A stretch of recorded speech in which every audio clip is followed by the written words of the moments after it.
சீர்காழி சட்டைநாதர் சுவாமி கோவிலில் வைகாசி மாத பிறப்பு சிறப்பு கோப்பூஜை வழிபாடு. மயிலாடுதுறை மாவட்டம் சீர்காழியில் தருமபுர ஆதீனத்திற்கு உட்பட்ட சட்டைநாதர் சுவாமி கோவில் உள்ளது.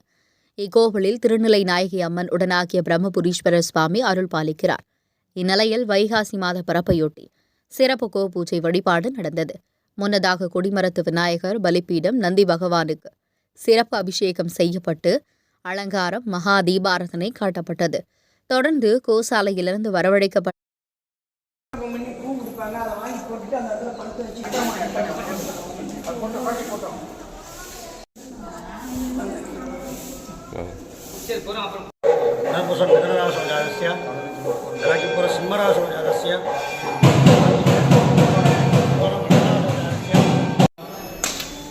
महागणपति भद्रलिंग समत्सक धर्माय नमः ज्ञानाय नमः वैराग्याय नमः ऐश्वर्याय नमः पद्माय नमः पद्मशो महादेव्यै विद्महे वज्रवती च धीमहि तन्नो लक्ष्मीः प्रचोदयात् महालक्ष्मी नमः वाक्यसम्पूर्त्या अर्घ्यं दत्त्वा कृतयुगाय नमः त्रेतायुगाय नमः द्वापरयुगाय नमः निवेदयामि।